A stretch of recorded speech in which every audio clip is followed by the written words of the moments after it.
bienvenue à tous sur cette vidéoconférence en direct. Nous sommes à une semaine de l'Assemblée Générale de la Société qui, comme vous le savez certainement, se tiendra dans une condition particulière cette année. Elle sera à huis clos du fait des conditions sanitaires actuelles. Cependant, et comme c'est la tradition chez Medincell, nous attacherons une importance forte à pouvoir communiquer directement avec ses actionnaires. C'est pour ça que nous organisons cette vidéoconférence. Et c'est aussi pour ça que vous avez la possibilité, dès maintenant et tout au long de ce rendez-vous, de nous poser vos questions en utilisant le petit module de messagerie qui se trouve sur la droite de votre écran. Alors, avant de commencer, je voudrais vous indiquer que nous sommes aujourd'hui en présence de Christophe Douat, qui est le président du directoire de Medincell. Bonjour Christophe. Bonjour David. Il y a également avec nous Jaime Arango, qui est le directeur financier de la société. Bonjour David. Bonjour Jaime. Nous avons aussi avec nous Franck Pouzache, notre nouveau directeur des ressources humaines qui a rejoint la société au printemps dernier. Et alors, d'autres personnes sont avec nous, mais en ligne cette fois. Nous avons Anne Nguyen, cofondateur de la société, président du conseil de surveillance. Nous avons également avec nous Virginie Le, qui fait aussi partie du conseil de surveillance et qui dirige le comité de rémunération de la société. Et enfin, avec nous également, nous avons François Hello, excuse-moi François, associé du cabinet Descartes à Paris, qui accompagne la société depuis son introduction en bourse il y a il y a 2 ans maintenant. On va fêter les 2 ans dans un mois. Alors, sans plus attendre, et avant de passer aux résolutions qui sont mises au vote dans le cadre de l'Assemblée Générale de la semaine prochaine, avant aussi de répondre à vos questions, je vous propose qu'on fasse un point sur l'activité de la société depuis notre dernière Assemblée Générale, c'était il y a 1 an. Et donc je passe tout de suite la parole à Christophe. Christophe ? Merci David. Bonjour à tous. Tout d'abord, en résumé, ces 12 derniers mois ont été vraiment une très belle période pour la société. La quasi-totalité des programmes avance sur le plan. Mais surtout, on s'approche de la première approbation de produits de Medincell, et ce sera sur le marché américain. Ça voudra dire des premiers revenus commerciaux, mais aussi une validation complète de la technologie BIPO, un sel qui est utilisé sur tous nos autres produits. Je vais commencer par vous parler d'abord de notre collaboration avec Teva, avec qui, vous le savez, on développe 3 antipsychotiques longue action. Notre programme le plus avancé en phase 3 a terminé son recrutement au mois de mai. Vous le savez, on reste sur le timing annoncé. Teva prévoit des résultats intermédiaires d'ici la fin de l'année. Ces résultats, s'ils sont favorables, permettront à Teva de déposer une demande d'autorisation de mise sur le marché. Et notre hypothèse reste sur une approbation en 2021. Le deuxième programme avec Teva est entré en phase 1 pendant cette période, et le troisième en développement préclinique réglementaire. Donc vous voyez de très très belles avancées et des programmes sur lesquels on aura des nouvelles évidemment à communiquer dans les mois à venir. Merci beaucoup Christophe. Mais il n'y a pas que des programmes avec notre partenaire Teva dans le portefeuille de Medincell. Non, bien sûr David. Il y a un programme aussi très important qui était en phase 2, notre produit MDC CWM en traitement de la douleur post-opératoire. Cette phase 2 s'est terminée au printemps. Nous avions annoncé que le partenaire allait rencontrer la FDA cet été. Ça a été réalisé. Nous étions présents à la réunion. On attend le retour écrit de la FDA. Mais on peut d'ores et déjà dire que suite à ce meeting, notre partenaire AIC prévoit toujours de démarrer la phase 3 dans les mois à venir. Et c'est une très belle nouvelle. On avait annoncé aussi en début d'année que 3 programme atteindrait la phase de formulation finale. C'est la phase où on a démontré que l'injection longue action fonctionne in vivo et qu'on est prêt à rentrer en développement réglementaire. Nous confirmons ces 3 programmes en formulation finale. D'ailleurs, le premier, on l'a dit, a déjà atteint cette phase au mois de mars. C'est notre programme de contraception avec la fondation Bill Gates. Le deuxième, c'est notre programme interne, probablement le prioritaire, celui sans doute avec aussi le potentiel financier le plus important. Il s'agit là de prévenir le rejet d'organes après transplantation. Et là, nos équipes techniques aussi, envisage donc une formulation finale en fin d'année. Le troisième, c'est notre programme en santé animale, en traitement de la douleur post-opératoire. Et là aussi, dernière phase d'itération. Et nos équipes confirment que nous aurons une formulation finale ce trimestre. Et puis Christophe, on a aussi cette année de nouveaux partenaires, de nouveaux programmes qui ont débuté, qui sont assez early stage, mais en tout cas qui présagent de belles choses pour l'avenir. Oui, tout à fait, David. On a 4 nouveaux programmes cette année. Donc 2 programmes avec la Fondation Bill Gates de nouveau en prophylaxie prévention dans le VIH et le deuxième avec la Fondation United sur la malaria. On a aussi démarré ces dernières semaines, et c'est nouveau, 2 études de faisabilité sur 2 projets encore confidentiels, mais avec des grandes industries pharmaceutiques. Merci beaucoup Christophe pour ces précisions. Maintenant, je pense que ce qui intéresse aussi beaucoup les gens, c'est de savoir ce qui se passe avec notre programme Covid-19 qu'on a lancé il y a quelques mois, quand la crise a débuté. Alors Christophe, peux-tu nous dire où nous en sommes ? Oui, David, je le ferai avec d'autant plus de plaisir que c'est vraiment très très excitant ce qui se passe. On avance au pas de charge et surtout, toutes nos hypothèses sont en train de se confirmer. La pandémie continue, évidemment. L'incertitude sur les vaccins augmente. Et beaucoup d'experts pensent d'ailleurs qu'on vend du rêve au public. Enfin, l'ivermectine que nous utilisons continue à avoir des nouvelles positives comme traitement du Covid. Il y a juste quelques semaines, Thomas Borody en Australie, le brillant découvreur du traitement des ulcères, a réussi à le faire accepter en Australie dans un traitement du Covid, et il dit atteindre 100% de réussite sur ces traitements. Juste ces derniers jours, une publication a montré de l'efficacité de l'ivermectine en spray dans les poumons, et cette publication est très importante parce qu'elle tait toutes les controverses qu'il y avait sur les doses d'ivermectine nécessaires au traitement. Je vous rappelle que le choix de l'ivermectine n'est pas un choix au hasard, c'est un choix basé sur des décisions ou des fondements scientifiques solides. L'ivermectine a été démontré il y a maintenant des dizaines d'années comme ayant le même effet que la nicotine sur le récepteur nicotinique, qui a un rôle très important dans le Covid-19.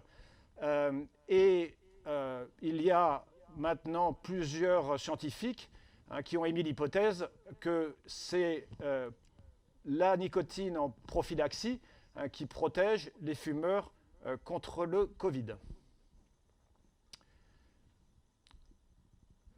Christophe, est-ce que tu peux, s'il te plaît, nous rappeler d'abord quel est notre objectif avec ce programme et nous dire aussi quelle est la stratégie, en tout cas nous donner des informations quant à la stratégie pour développer ce produit et l'amener jusqu'au patient. Tout à fait, David.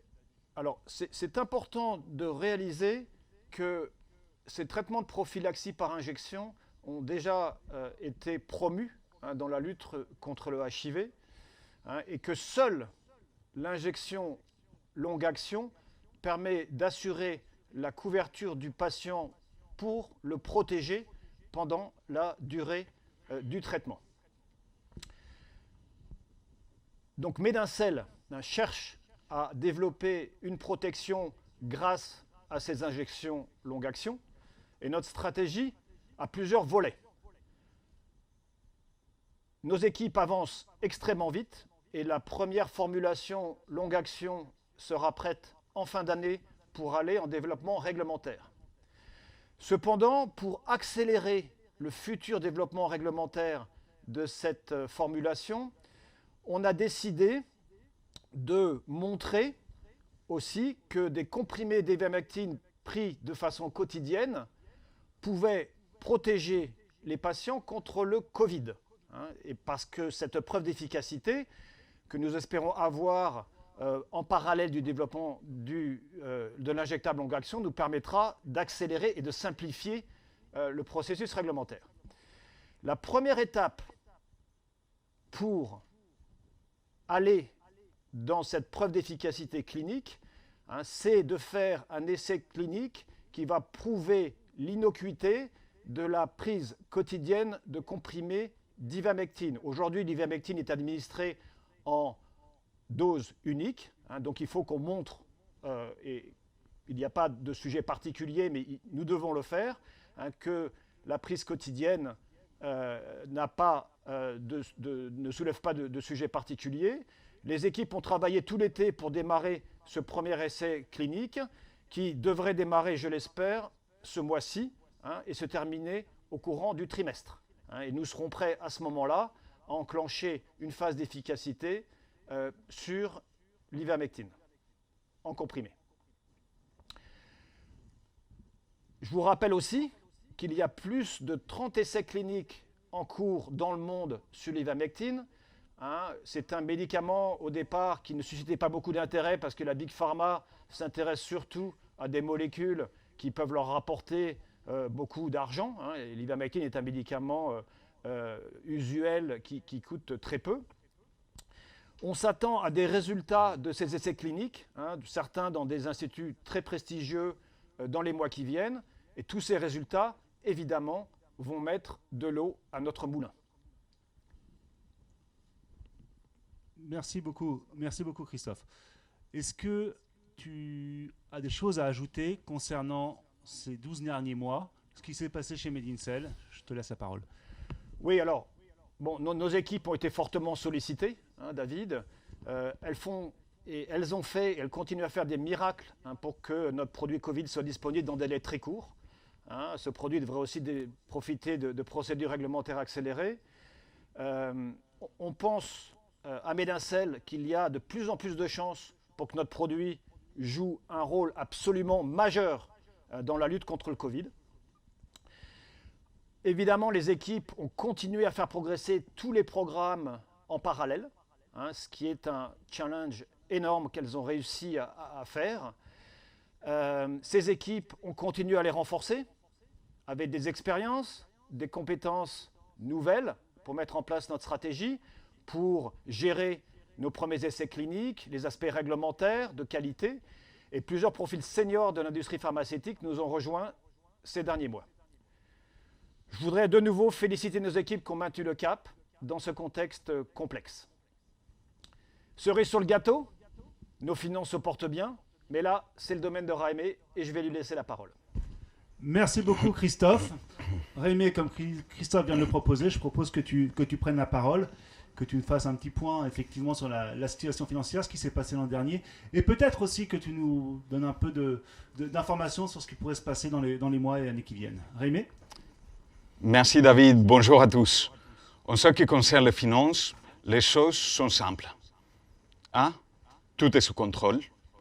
2. Notre situation financière est encore meilleure qu'il y a un an. Et 3. Selon nos prévisions, nous avons presque 2 ans de visibilité financière aujourd'hui. En termes de revenus, nous pouvons compter sur les milestones liés au développement de nos programmes avec Teva. Nous avons signé l'année dernière le 2e grant avec la fondation Bill & Melinda Gates qui nous donne accès jusqu'à 19 millions de dollars sur 4 ans. Et puis, au premier trimestre, nous avons signé le partenariat avec Unitaid pour 6,4 millions de dollars à toucher pour les prochaines années. Ces derniers mois, dans un contexte très difficile, nous avons énormément augmenté notre cash disponible. On a encaissé presque de 12 millions d'euros sous forme de PGE, de prêts garantis par l'État. On a confirmé l'accès à 5 millions d'euros sur la 3e tranche dont le contrat avec la Banque européenne d'investissement sont d'autres conditions. Et puis finalement, on a fait l'augmentation de capital de 15,6 millions d'euros en juin dernier dans une crise sans précédent et qui reste encore très incertaine.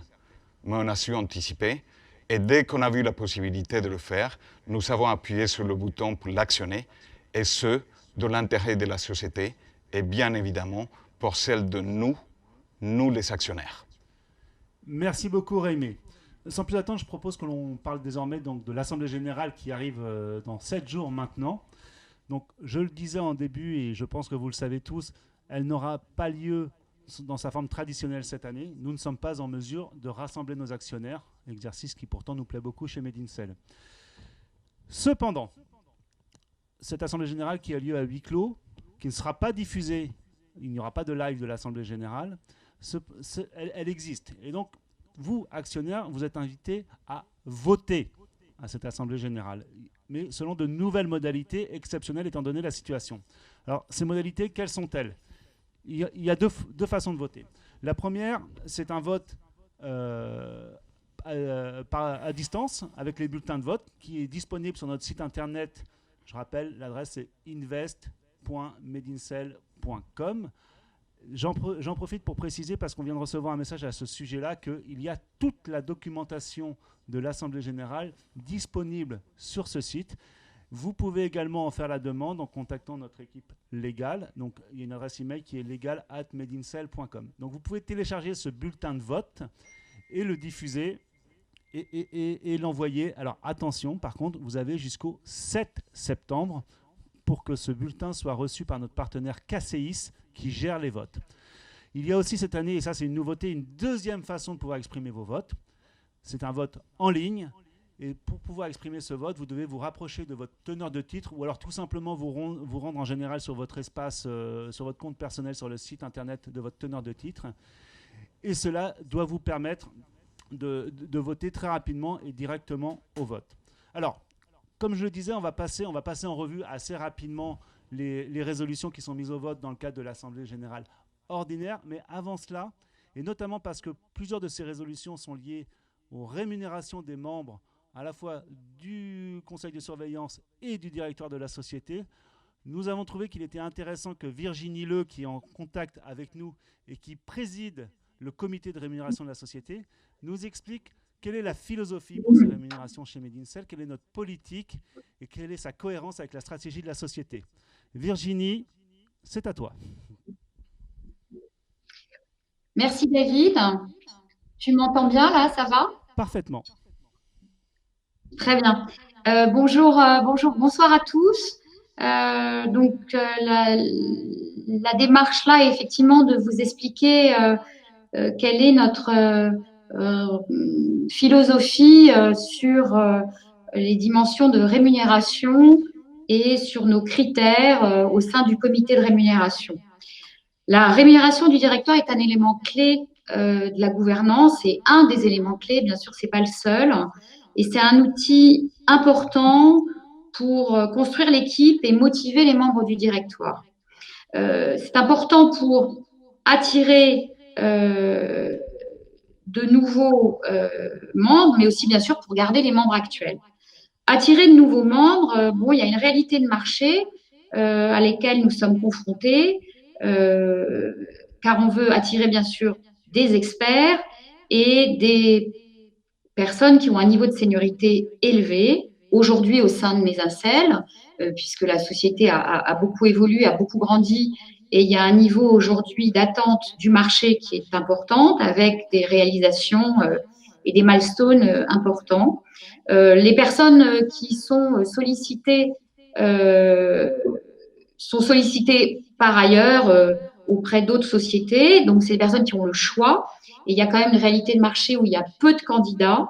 C'est difficile de trouver des talents et des experts qui sont aussi prêts à rejoindre des petites entreprises de la taille de Medincell et qui travaillent souvent dans des grands groupes avec des packages généreux. Et on est vraiment dans un souci de faire attention donc au salaire qu'on propose, mais il y a une limite dans les efforts que les gens peuvent faire quand ils quittent des grands groupes, avec effectivement, là encore, des packages qui sont très complets. Donc, il y a les valeurs de Medincell, et ça, c'est important, sur le partage de la valeur créée, bien entendu, et aussi de minimiser les écarts de rémunération au sein de la société. Et clairement, ces écarts sont largement sous les recommandations des sociétés à mission vertueuse. Donc, on est quand même à ce niveau-là très bon élève, j'ai envie de dire, avec une vraie volonté de cohérence interne et externe. Nos critères du comité de rémunération, c'est toujours de proposer une rémunération adaptée, avec la volonté d'attirer et de conserver les meilleurs.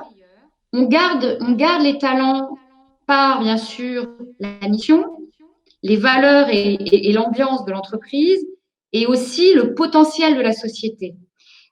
Donc, ce qui se passe, c'est qu'il y a, on reste en bas de la fourchette par rapport à nos comparables, et on peut regarder pas mal d'exemples, et on a fait des benchmarks. Les exemples des salaires sont très resserrés versus d'autres biotech, entre autres sur le salaire du CEO, mais pas que. On propose un package d'actions à l'entrée pour compenser le bas de la fourchette et les efforts consentis par rapport aux rémunérations antérieures.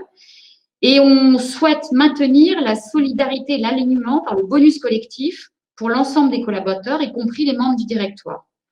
Sur le sujet de la rémunération variable, la politique de Medincell depuis des années, c'est un bonus global réparti entre tous les collaborateurs de la société au prorata du salaire, de façon trimestrielle et en fonction de franchissement de milestones qui sont prédéfinis.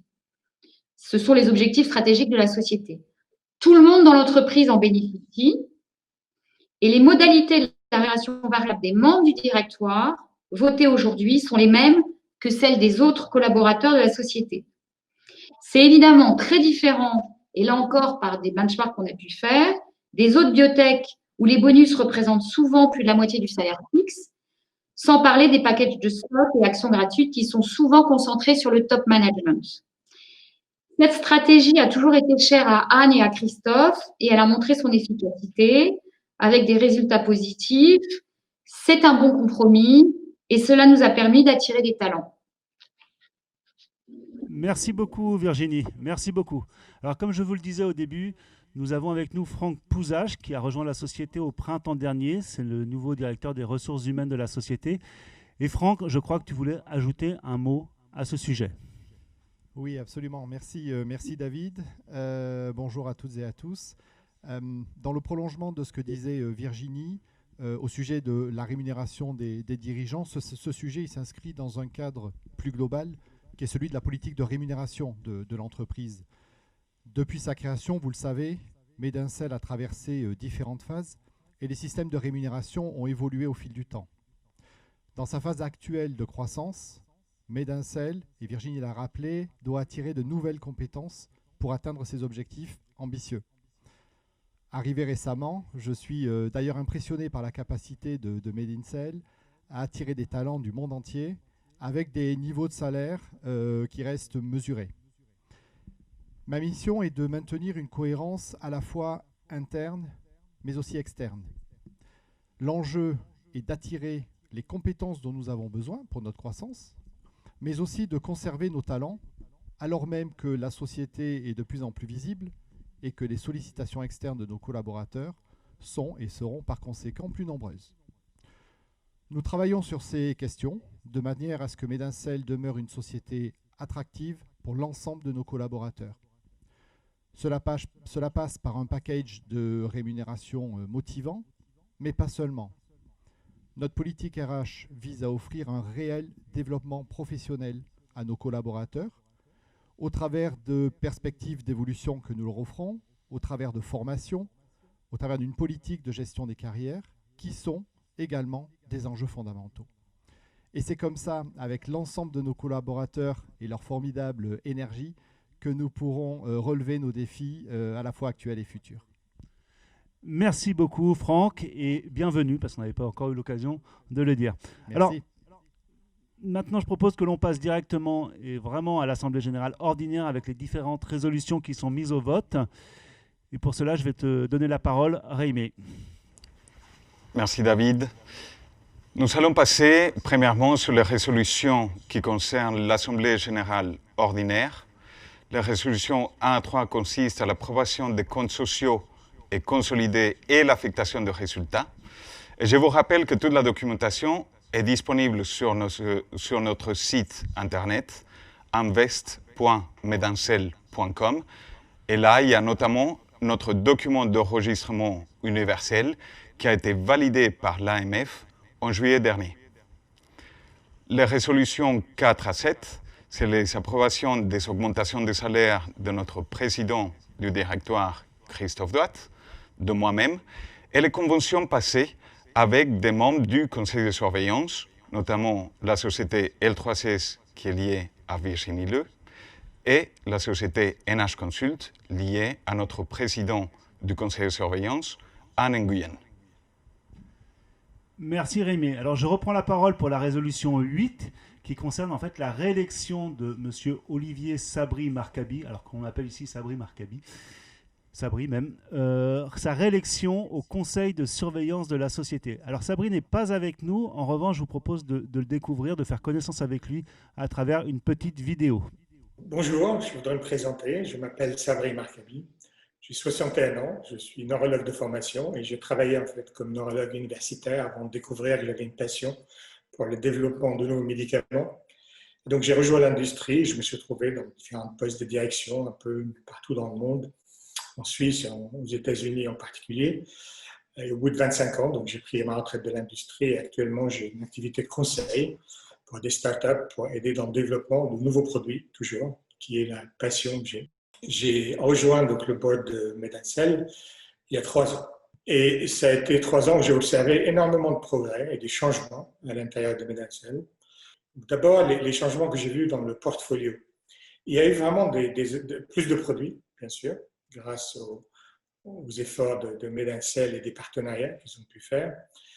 Donc, plus de produits, mais surtout un avancement des projets, des produits vers des phases qui sont proches du marché et puis des phases de ce qu'on appelle des validations réglementaires, de reconnaissance par les autorités réglementaires, par exemple la plus prestigieuse, la FDA, qui aux États-Unis a autorisé le passage d'un produit Medancel vers la phase tardive du développement qui est donc juste avant la mise sur le marché qu'on appelle phase 3.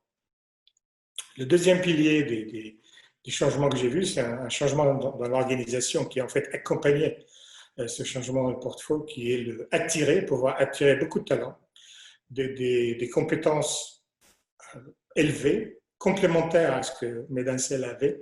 Par exemple, la création d'une structure de développement complète, presque maintenant, avec tous les professionnels qui sont arrivés, comme Joël Richard, par exemple, qui a pris la rêne de cette organisation. Et le troisième pilier qui va, à mon avis, soutenir, donc c'est les 2 premiers qui sont l'organisation et le portfolio, c'est la culture de Medancel. Une culture qui a toujours été beaucoup d'enthousiasme, beaucoup de passion, beaucoup de responsabilité individuelle, et à laquelle vient d'ajouter une culture presque organisationnelle qui va permettre à Medancel de continuer à avancer les produits. Donc vraiment 3 piliers d'avancement que j'ai observés qui, je pense, vont dans le bon sens et des progrès très concrets. Et ces progrès vont permettre à Medancel d'avancer donc, dans le futur, dans le défi. Les défis continuent toujours. C'est toujours la même chose, donc avoir plus de produits dans des maladies où il y en a besoin, partout dans le monde, comme on dit à Medancel. Mes collègues et moi dans le conseil, on considère que notre rôle, c'est vraiment d'aider, de supporter tous les jours, pour conseiller sur des activités plus opérationnelles, je dirais, plus techniques, qui nécessitent une connaissance un peu de la recherche et du développement de nouveaux médicaments. Tout cela, c'est très excitant, donc je suis très optimiste pour le futur et je vous remercie pour m'avoir écouté aujourd'hui. Merci beaucoup Sabri. Et tout de suite, je propose que l'on reprenne les résolutions de l'Assemblée générale ordinaire. Et donc, je redonne la parole à Rémi Arango, notre directeur financier. Nous continuons sur les résolutions 9 à 12 qui consistent à l'approbation des éléments de rémunération versés ou attribués aux membres du directoire et du conseil de surveillance. Je vous rappelle, et comme c'était dit tout à l'heure, que les membres du directoire ne bénéficient pas de bonus individuels, mais de bonus collectifs au même titre que tous les collaborateurs de la société. Les résolutions 13 à 16, c'est l'approbation de la politique de rémunération de la société. Et finalement, la résolution 17, c'est une résolution technique et commune à toutes les sociétés cotées pour que la société elle puisse acheter ses propres actions sur le marché. Merci Rémi. Alors, on a fait la moitié des résolutions qui concernaient l'Assemblée générale ordinaire. Maintenant, on va faire les résolutions de l'Assemblée générale extraordinaire. Et celles-ci, en général, concernent essentiellement les modalités de modification du capital. Mais je laisse Rémi détailler. Rémi? Effectivement, David. L'Assemblée générale extraordinaire, les résolutions qui sont proposées, c'est une continuation des résolutions votées et acceptées en juin 2018. Le package de résolutions 18 à 32 donne l'autorisation au directoire, après autorisation du conseil de surveillance, bien évidemment, pour réduire ou augmenter son capital avec l'émission de nouveaux titres, de pouvoir émettre aussi des incentives à long terme pour les collaborateurs et associés à la société, des instruments tels que des actions gratuites, BSA, stock options, avec les mêmes plafonds qui avaient été approuvés en juin 2018. La résolution 33, c'est une résolution que légalement on doit la proposer, mais compte tenu que la société a mis déjà en place des instruments pour que les collaborateurs aient accès au capital de la société, le directoire invite à rejeter cette résolution. La résolution 34, c'est aussi une résolution obligatoire, étant donné que les capitaux propres de la société sont négatifs à la fin de l'exercice au 31 mars 2020, mais comme nous l'avons vu précédemment, le financement des activités étant assuré, le directoire invite évidemment à rejeter cette résolution pour ne pas dissoudre la société. Et finalement, il y a la résolution 35 qui est le pouvoir pour les formalités. Merci beaucoup Rémi. Je crois on a fait le tour. Alors on l'a fait un petit peu rapidement, mais encore une fois, toute la documentation est disponible sur notre site internet et vous pouvez aussi interroger la société en envoyant un email à l'adresse legal@medincell.com. Legal, ça s'écrit Legal.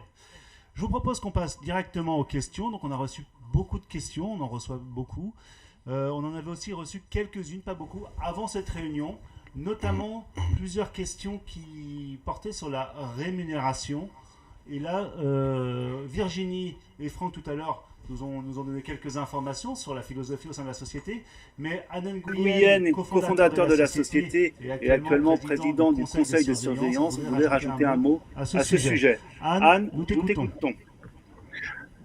Bonjour tout le monde, merci d'être tous réunis par vidéoconférence. Et premièrement, l'étape que nous vivons aujourd'hui est une étape très difficile, où nous devons avoir une unification de tous les membres. Alors aujourd'hui, il est très important de savoir que nous sommes dans un environnement extrêmement compétitif qui fait que nous devons essentiellement pour le bien de la société être capables de payer nos employés sur leur total package d'une façon qui est attractive pour justement attirer les meilleurs talents à travers le monde, essentiellement. C'est une étape importante. Nous allons, dans cette phase, devenir vraiment une compagnie globale, et les talents que nous avons besoin sont tirés de tous les coins du monde. Et pour ça, nous devons être équipés pour faire ça. C'est important parce qu'il y aura très certainement beaucoup de changements dans beaucoup de choses que nous faisons aujourd'hui, dans la structure de la société et même les membres qui vont suivre cette aventure. Donc, attendez-vous à beaucoup de changements dans les années qui viennent, surtout dans les 2 ans qui vont venir aujourd'hui. Et c'est pour ça que nous devons rester unifiés et ne pas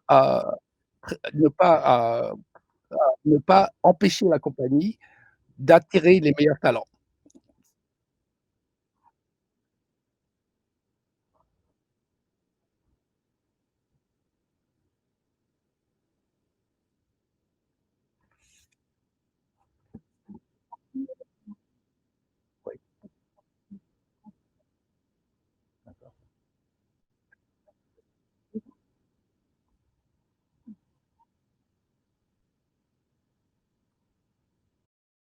derniers mois.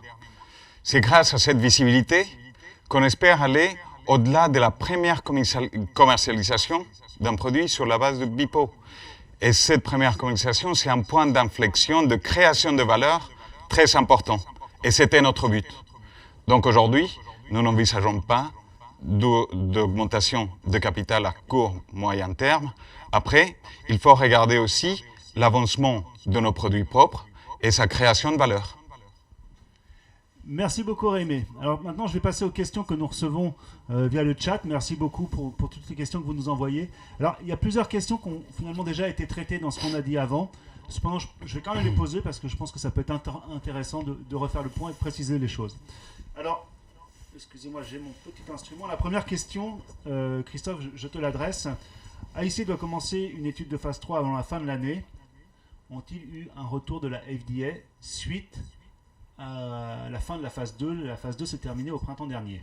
D'accord. Donc, comme je l'ai évoqué tout à l'heure, la société a bien rencontré la FDA au mois d'août. On attend son retour écrit, mais les discussions confirment que la société peut continuer sur le plan défini, à savoir les prochaines étapes cliniques, donc la phase 3, qui devrait démarrer donc, dans les mois qui viennent. Nous communiquerons plus sur ce sujet une fois que nous aurons cette confirmation. Alors, la question suivante, pareil, elle a déjà un petit peu été traitée, mais je pense que ça peut être intéressant de repréciser les choses.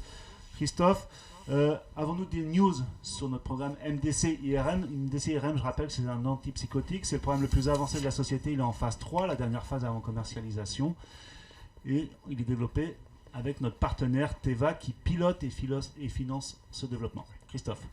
Alors, ce qu'il faut comprendre, c'est que nous utilisons dans notre système de longue action une molécule qui s'appelle l'ivermectine, comme on en parlait tout à l'heure. Cette ivermectine a en fait le même effet que la nicotine sur le fameux récepteur nicotinique. Et on sait que la nicotine semble protéger les fumeurs contre le Covid. Donc ce qui est important déjà, c'est qu'il y a de plus en plus d'éléments externes qui montrent que l'hypothèse de l'efficacité de cette ivermectine se confirme. Des études d'observation, j'ai parlé tout à l'heure de Thomas Borody en Australie, de cette étude d'efficacité in vivo qui est parue cette semaine. Il y a plus de 30 essais cliniques dans le monde aujourd'hui sur l'ivermectine qui souhaitent montrer l'efficacité. Et on aura donc beaucoup d'éléments dans les semaines qui viennent, les mois qui viennent, qui devraient confirmer cette efficacité. Donc en parallèle, notre stratégie est très claire. Elle a été faite pour arriver à développer notre long-acting le plus rapidement possible. Donc la première étape, c'est d'abord de développer cette formulation. Et la première formulation que nous aurons, ça sera une formulation 1 mois qui sera prête en fin d'année pour aller dans les étapes réglementaires. Mais pour accélérer le développement de cette formulation longue action, on travaille en parallèle pour montrer l'efficacité de l'ivermectine en prévention, comme la nicotine. Aujourd'hui, l'ivermectine, elle est administrée dans les indications où elle est utilisée en dose unique et pas en dose régulière quotidienne comme dans notre injectable longue action. Donc il faut qu'on montre que dans une première étape on démontre son innocuité en prise quotidienne. On n'a pas de sujet particulier, mais il faut le faire pour des raisons réglementaires et il faut absolument sur ce projet-là que nous fassions toutes les étapes réglementaires de façon extrêmement rigoureuse pour éviter les débats, les allers-retours qui ont été faits notamment sur l'hydroxychloroquine avec toutes les allégations qu'on a vues. Donc Benessel va vite, mais on fait les étapes de façon extrêmement rigoureuse. Cette première étude clinique devrait démarrer ce mois-ci. Elle visera donc à montrer l'innocuité en administration régulière d'ivermectine. Elle devrait se terminer ce trimestre pour pouvoir enclencher dans la foulée une étude qui montrera son efficacité en prévention contre le Covid. Cette démonstration nous permettra, on l'espère, de montrer que l'ivermectine est efficace en prévention et permettra d'avoir un chemin réglementaire beaucoup plus rapide sur l'injection longue action. merci Christophe. Si tu permets, on va peut-être un peu compléter cette question, ce que tu viens de dire, avec cette question de Monsieur Cazot. Bonjour. Pour donc, notre programme MDC, alors IRM, alors je ne sais pas si on fait référence à l'ivermectine, je pense que c'est le cas ici. Pourrions-nous profiter de la décision de M. Macron mise en place pour début 2021 afin d'obtenir l'AMM plus rapidement? D'ores et déjà, on voit que les systèmes réglementaires sont très à l'écoute de notre projet, puisque on bénéficiera déjà sur cette première phase clinique que je viens de décrire de processus extrêmement accélérés, puisque tout s'est fait là en quelques semaines, et qu'on espère donc avoir les premiers patients ce mois-ci. On vous tiendra au courant évidemment, parce que c'est une étape très importante pour le projet. Merci beaucoup. Alors pour la question suivante, je vais l'adresser à Rémi ou à Franck, je ne sais pas, un des deux. Elle concerne l'effectif actuel de la société, les perspectives à 1 an. Est-ce que la question de l'agrandissement des locaux à Jacou reste d'actualité? Alors je précise qu'il y a beaucoup d'informations qui sont dans la documentation qui parfois peut paraître un peu énorme. Donc on va essayer quand même d'apporter quelques éléments de réponse. Rémi, tu le fais peut-être sur l'effectif actuel? Très bien. L'effectif au 31 mars était de 140 personnes. Compte tenu du Covid, bien évidemment, ce contexte et les actions que nous avions mis en place, notamment le gel de recrutement avait été mis en place. Mais, comme nous l'avons mentionné tout à l'heure, nous cherchons de nouveaux talents pour accompagner la croissance de l'entreprise dans de nouvelles activités, pour accompagner l'avancement des différents produits.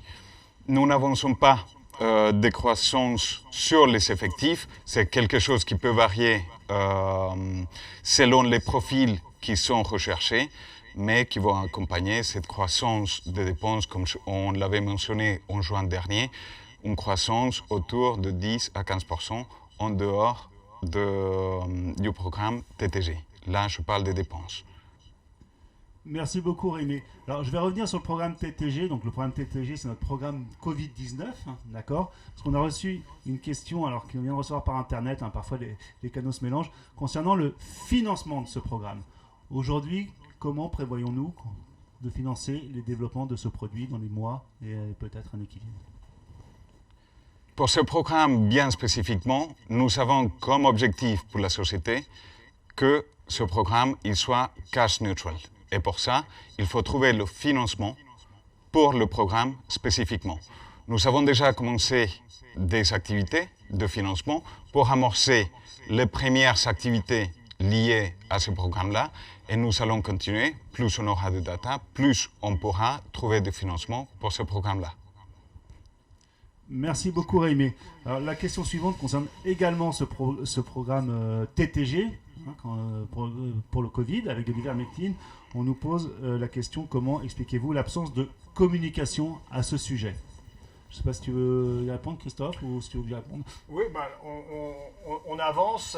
La société s'est concentrée aujourd'hui pour avancer sur le programme, pour mettre en place le plan, mettre en place les projets. On a 8 task force en parallèle qui travaillent sur le projet. Ça va des task force de formulation, de market access, de réglementaire, qualité, clinique. Et aujourd'hui que le plan commence à être bien défini, nous allons commencer à communiquer et nous le ferons de façon un peu plus détaillée quand l'essai clinique de safety dont j'ai parlé à l'instant démarrera. Merci beaucoup Christophe. Alors je vais revenir un petit peu en arrière parce que... Juste peut-être un petit point aussi David, pour vous éviter aussi d'avoir à faire de la veille sur l'ivermectine, puisque les nouvelles, comme on le disait, sont de plus en plus fréquentes, nous anticipons aussi de communiquer pour que vous puissiez comprendre le contexte sur l'ivermectine en parallèle évidemment de l'avancement du projet. Merci beaucoup Christophe. Donc je vais revenir un peu en arrière parce que M. Cazot, que je citais tout à l'heure, me signifie que sa question en fait concernait bien le projet avec Teva, le projet IRM. Voilà. Et je reprends sa question, je vous la lis, excusez-moi. Si les résultats sont bons, pourrions-nous profiter d'une ATU, donc une autorisation de mise sur le marché? une autorisation de mise sur le marché, en tout cas faire la demande, ce serait nos partenaires qui la feraient, dès 2021, dès le début 2021. Et je précise la question, on est là sur le territoire américain, c'est aux États-Unis que ça se passe. Je pense avoir répondu à cette question tout à l'heure. L'information que j'ai communiquée est l'information maximum que Teva nous autorise aujourd'hui à divulguer. Teva essaie vraiment de minimiser l'information qui est communiquée pour des raisons concurrentielles, évidemment. Ce produit sera un produit vraiment disruptif avec des qualités nouvelles, best in class dans le secteur. Je répète que donc le recrutement s'est terminé au printemps, que nous restons sur le plan, donc que Teva aura des résultats intérimaires ce trimestre, qui devraient lui permettre, si favorable, de poser le dossier pour l'autorisation de mise sur le marché. Merci Christophe. Alors avant de passer à la question suivante, je voulais faire un petit point. On a reçu 2 questions qui concernent le cours de notre action. Je voulais signaler qu'en tant que société cotée, nous ne sommes pas autorisés à commenter le cours de l'action. C'est pour ça que je ne vais pas prendre cette question, je m'en excuse, peut-être qu'on aimerait le faire, mais en tout cas on n'a pas le droit de faire, c'est la réglementation qui est comme ça. Et je passe directement à la question suivante. Alors, la question suivante est très intéressante, elle concerne la santé animale. Et je vous la lis. Vous aviez annoncé un partenariat avec Cornerstone pour travailler sur la santé animale en 2019. Effectivement, c'était en septembre 2019. Le programme KPT fait-il partie de ce partenariat? Et sachant que le développement de produits pour les animaux est moins long, dans combien de temps peut-on espérer des premières avancées? Je te donne la parole, Christophe, à ce sujet. Tout à fait. Donc la crise du Covid a rendu le financement de notre partenaire potentiel difficile. KPT en faisait partie, mais au vu des difficultés, nous réévaluons les options pour optimiser le potentiel dans ce secteur-là. Ce programme avance très vite, puisque comme je le disais, c'est un des 3 programmes qui aura une formulation finale cette année. C'est un programme qui ira plus vite parce qu'il a une durée courte, 7 jours de durée de relargage et aussi des processus réglementaires plus légers en santé animale. Ce programme pourrait et devrait contribuer assez tôt aux revenus de produits de la société. En tout cas, pas aussitôt évidemment que notre produit phare avec Teva, mais peut-être le 2e ou 3e. Donc aujourd'hui, c'est un programme dont on va garder une grande partie du contrôle parce qu'il aura une importance évidemment financière. Chemin faisant, on réévaluera notre stratégie de partenariat une fois que la crise se sera un peu stabilisée. Mais en tout cas, le programme avance très vite. Merci Christophe. Alors, on reste sur la santé animale avec cette question de Christophe. Sur quel domaine travaillez-vous en médecine vétérinaire? Douleur, infection, contraception ou autre? Voilà. Alors, ce premier programme étant douleur post-opératoire. On a évidemment d'autres produits dans le pipe qui sont en évaluation de marché pour certains, d'autres qui sont en évaluation technique. Pour des raisons confidentielles aujourd'hui, on ne divulgue pas ces programmes. Merci Christophe. Et nous passons directement à la question suivante. Donc, bonjour à tous. Au vu de votre présentation, le meilleur est à venir pour cette fin d'année. Au vu des programmes en cours et des nouveaux, pourriez-vous nous confirmer que leurs financements sont déjà validés ou allez-vous avoir besoin de nouvelles participations extérieures? Rémi, je te laisse la parole. Merci David. Effectivement, lorsque je parle de la prévision et de la visibilité de cash, ça tient bien compte que tous les programmes avancent comme prévu. Donc, quand on dit que la visibilité financière est pour les 2 ans à venir, ça tient compte que tous les différents programmes auront le financement des programmes actuels, auront le financement pour pouvoir poursuivre et créer de la valeur pour nous, les actionnaires. Merci beaucoup Rémi. Je vous propose donc de passer à la question suivante. Alors celle-ci, je vais y répondre, en fait, ça va aller très vite.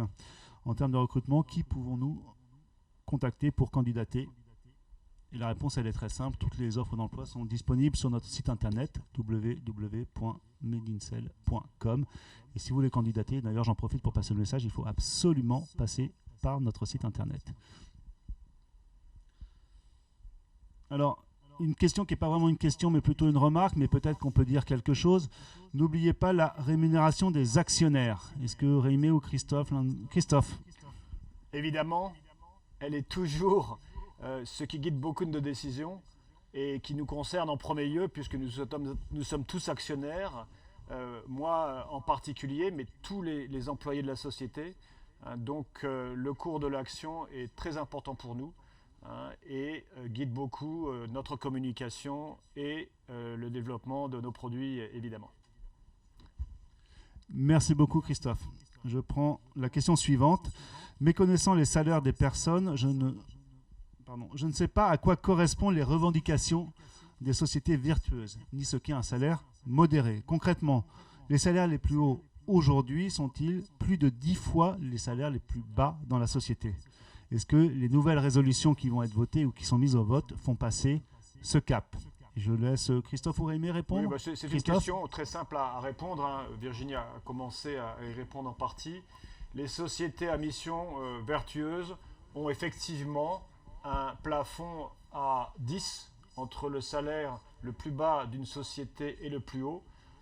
Et nous sommes inférieurs à ce niveau à Medincell. Et je vous recommande d'aller voir donc les documents sur la gouvernance d'entreprise. Ramé m'a dit que c'est en page 193 de notre document d'enregistrement universel où vous verrez les chiffres. 193, donc de l'URD qui est disponible sur notre site internet. Merci Christophe. Alors je passe à la question suivante qui pour le moment est l'avant-dernière question, sauf si d'autres questions arrivent.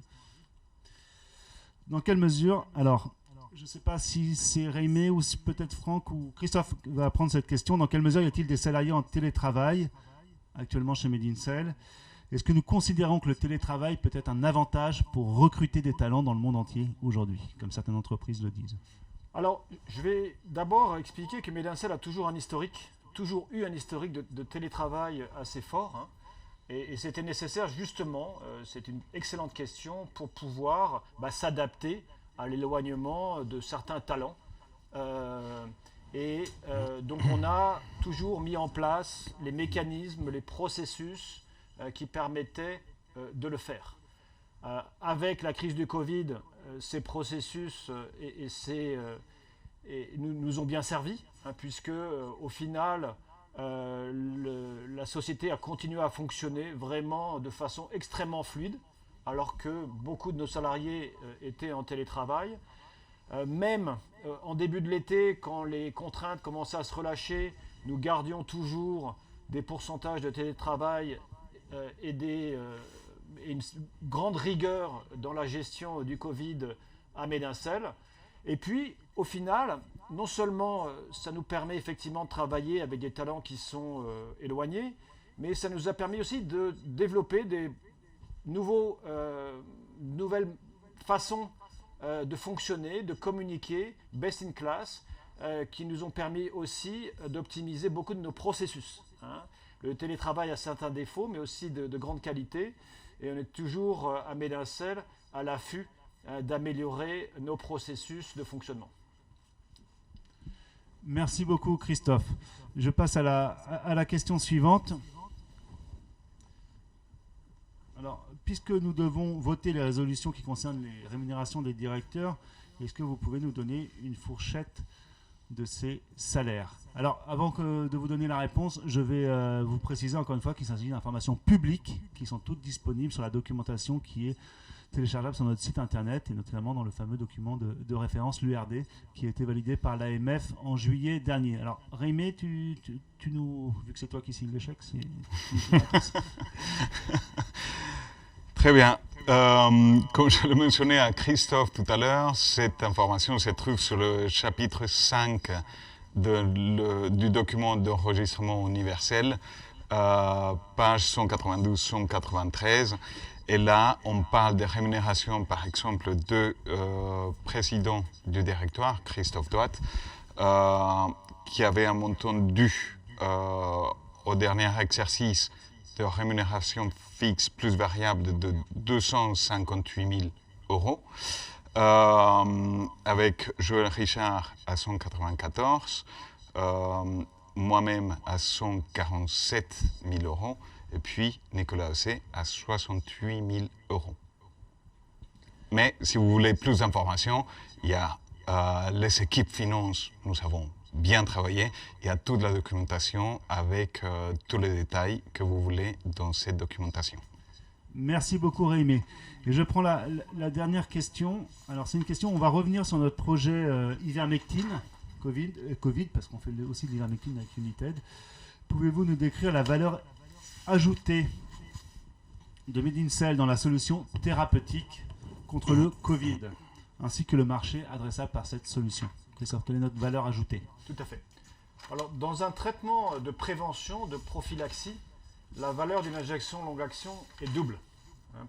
On comprend bien que, contrairement à un vaccin, un traitement prophylaxie protège tant qu'on prend le traitement. Donc si on l'arrête, on n'est plus protégé. Et c'est pour ça d'ailleurs que dans le VIH, tout le traitement par prophylaxie a basculé dans des injections longue action. Maintenant, le deuxième avantage évident, c'est que quand on devra donner des comprimés quotidiens aux patients dans des EHPAD, à des personnels soignants, à des personnes essentielles dans la police ou l'armée, prendre un médicament tous les jours est très contraignant, et d'avoir une injection d'abord mensuelle et puis ensuite trimestrielle permet de soulager l'effort nécessaire. Donc aujourd'hui, notre stratégie cependant, elle est de favoriser l'utilisation de comprimés en prévention, en prophylaxie, en démontrant l'efficacité. Comme je l'expliquais tout à l'heure, ça va être notre première stratégie. Le but là, c'est d'encourager évidemment l'utilisation de l'ivermectine si elle s'avère efficace comme on le pense en prévention dans le monde. Et vous imaginez la demande et les conséquences qu'il y aura sur ces comprimés d'ivermectine. D'ailleurs, on commence à réfléchir à cette stratégie de production pour faciliter la production, la rendre plus efficace. Et l'injection arrivera longue action quand le marché et quand les gens, les cliniciens, commenceront à être habitués à la prise d'ivermectine pour se protéger.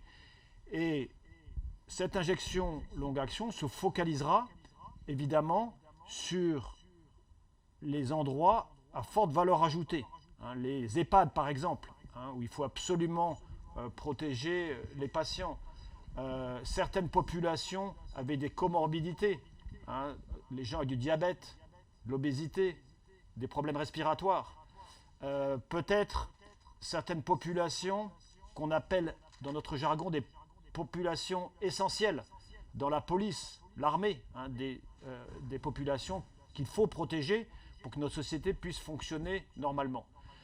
Donc vous imaginez l'enjeu mondial sur lequel on travaille, vous imaginez les quantités de traitements qui seront nécessaires.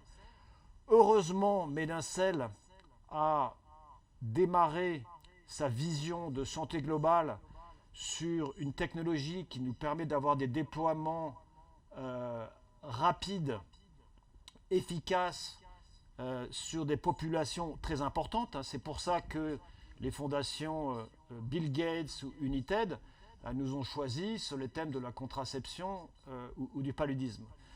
Donc on profitera de ces atouts de la technologie et aujourd'hui il faut qu'on franchisse ces étapes de façon scientifique, rigoureuse, absolue, en profitant de toutes les recherches, de tous les essais cliniques qui sont faits en parallèle pour alimenter ce projet qui, s'il atteint ses objectifs, évidemment, transformera la société. Merci Christophe. Alors, on va compléter cette réponse avec la question suivante. qui est très claire et je pense que c'est une question que beaucoup de gens se posent. Si un vaccin pour le Covid est trouvé, est-ce que le programme Medincell, donc d'ivermectine, PIRM en l'occurrence, il s'appelle TTG ce programme, aura toujours lieu d'être?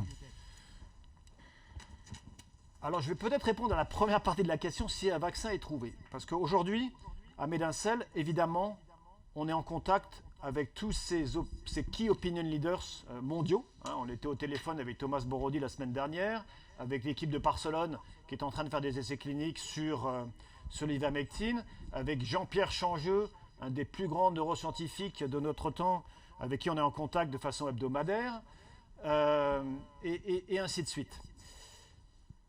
Tous sans exception émettent des doutes sur la faculté d'un vaccin à régler le problème du Covid. Vous avez vu dans la presse récemment que les asymptomatiques ont dans certains cas des réponses immunitaires très faibles, que certains patients qui sont symptomatiques sont de nouveau malades quelques mois après.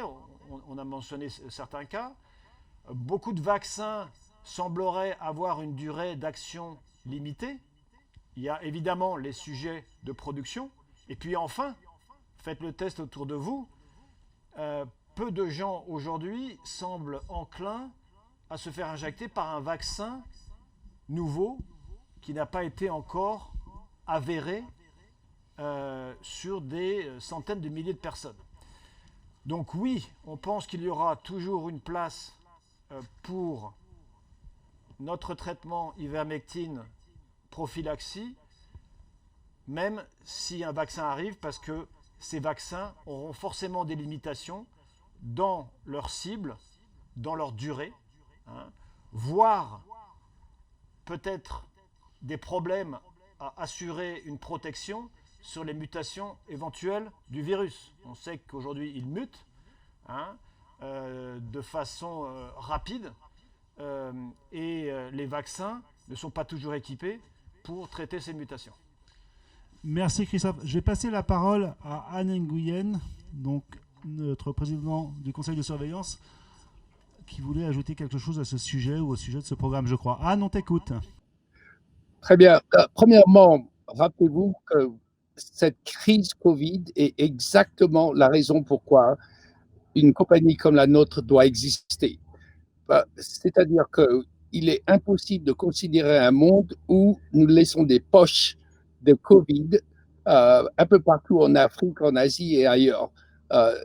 C'est vraiment une crise qui nous permet de déployer des médicaments peu coûteux, pour couvrir tout le monde qui doit être couvert. La deuxième chose, c'est que avec l'efficacité à 50% des vaccins qui seront acceptés par les États-Unis, par exemple, il est absolument impossible que nous obtenions une couverture suffisante pour protéger la propagation. Donc, même pour les gens vaccinés, cet atout, c'est-à-dire une protection chimique que nous avons avec les agents antiviraux, sera nécessaire de toute façon. Donc, pour vous donner un exemple, à 50%, 100% des gens doivent être vaccinés si vous voulez avoir même chance d'avoir une protection adéquate. C'est seulement quand on monte à 80% d'efficacité que ce que j'appelle un effet sur la population entière peut être obtenu. Aujourd'hui, il n'y a aucun moyen de vacciner 100% des gens qui sont en contact avec le coronavirus. Donc, pour nous, la place de l'ivermectine en combinaison avec les vaccins est essentielle. Il n'y a pas de choix entre ou bien les vaccins ou bien notre troisième voie qui est la protection à travers des antiviraux.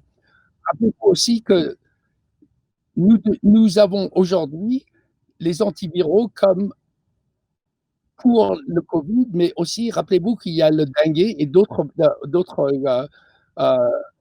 maladies virales qui sont tout doucement en train de monter de plus en plus vers nos pays développés. Nous avons eu le premier cas de dengue dans l'Hérault, justement, qui est de provenance de l'Hérault, par des moustiques qui se sont habitués maintenant à survivre l'hiver et circuler le virus de la dengue. Donc, pour Médincell, ce n'est pas seulement l'ivermectine pour le Covid, mais c'est toute une approche de virologie et de protection pour toutes les pandémies du futur et aussi les problèmes viraux qu'on va rencontrer dans le 21e siècle. Merci beaucoup, Anne. Alors, avant de conclure, deux choses. La première, Rémi tout à l'heure a donné les rémunérations des membres du directoire. Dans un souci de transparence, Anne, je vais aussi donner ta rémunération pour l'exercice passé en tant que président du conseil de surveillance et pour toutes les activités que tu mènes chez Médincell. Cette rémunération s'élevait à 116 000 € sous forme d'une convention pour le dernier exercice.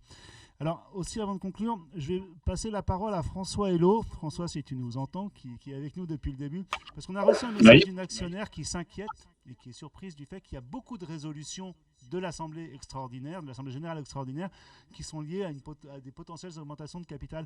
Et peut-être, François, ça vaudrait le coup d'expliquer un petit peu aux gens pourquoi une société comme Médincell doit s'armer de ces instruments pour préparer le futur, si nécessaire. Merci David, bonsoir à tous. Tout d'abord, je tiens à rassurer cette personne qui pose cette question. Ces résolutions figuraient déjà dans l'Assemblée générale qui était préalable à l'introduction en bourse. Et c'est sur la base de l'une de ces résolutions adoptées par l'Assemblée générale extraordinaire de juin il y a 2 ans que nous avions pu mettre en œuvre l'opération d'émission d'actions nécessaire à l'introduction en bourse. De la même manière, c'est sur la base de l'une de ces résolutions, comme Jaime l'a exposé tout à l'heure, que la société a pu profiter d'une opportunité en juin dernier pour procéder à une augmentation de capital et renforcer ses fonds propres. Donc ces résolutions sont nécessaires pour permettre à la direction de la société éventuellement de faire appel au marché si les circonstances le permettaient et surtout aller dans le sens de l'intérêt de la société. Deuxièmement, oui, David, tu as parfaitement raison.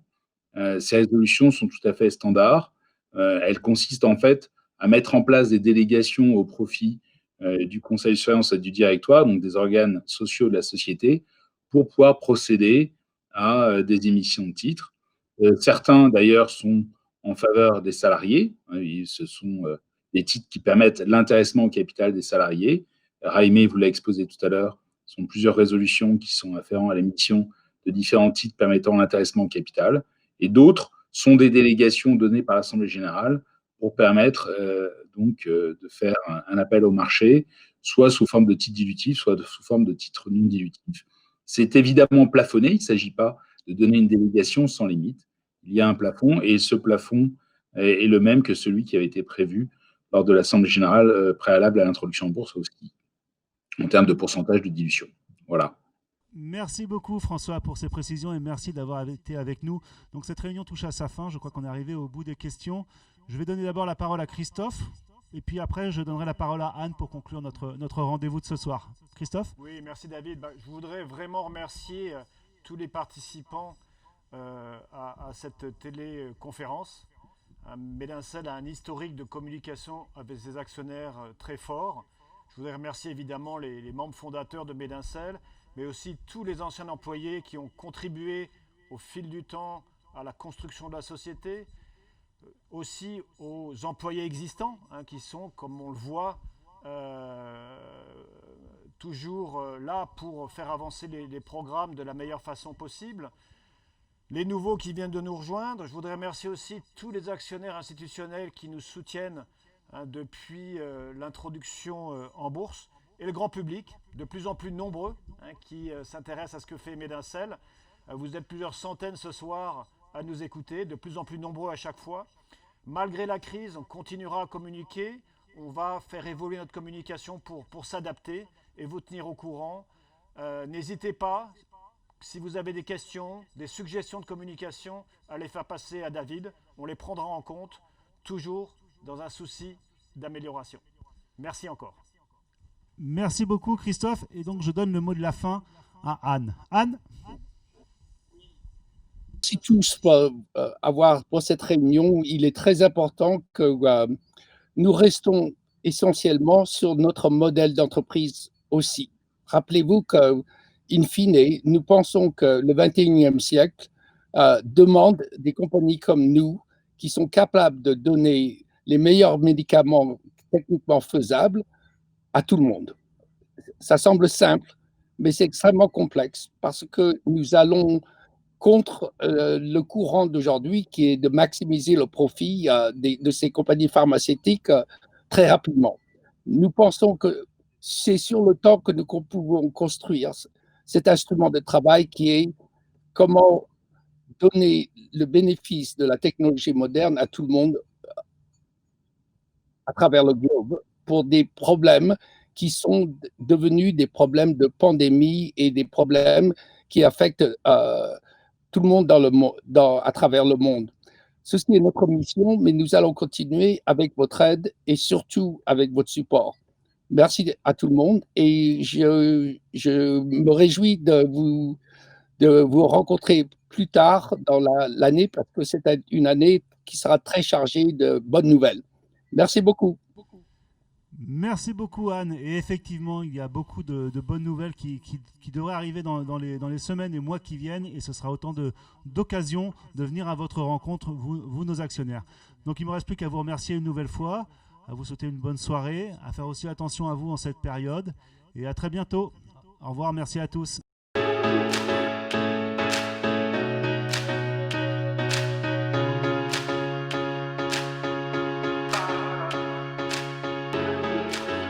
We're really part of something special here at MedinCell. There's a real sense of team spirit and that we're all working towards the same goal. We are unique.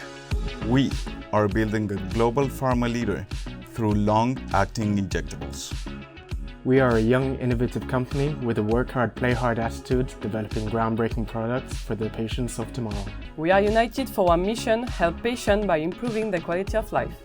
We are changing the world in developing medicines which answers some of the most critical global health unmet medical needs, like global mental health disease. We value the ideas of each co-worker to develop innovative drugs. We work hard, but we like to enjoy ourselves too. At MedinCell, we share the same values, but also the food. We work in a diverse manner to promote the best in people. We partner to the best of our ability with both internal and external stakeholders. We are happy nerds. We never know what the next day is going to be made of. Adaptability to its core. We are a close international community of caring, ambitious, and motivated people striving to provide better medicine for all. We persevere. We are a bunch of amazing people who are looking forward to make this world better. The group can only achieve its full power when it is aligned by common values and a common mission. Our mission is clear. It is a mission of a humanist pharma, and this is what drives us to transcend ourselves. We thought we could change the world, so we decided to do it. We are the power of the group. We are a great company, and great companies are never built by one person. They are built by the group. We are family. We work for your future.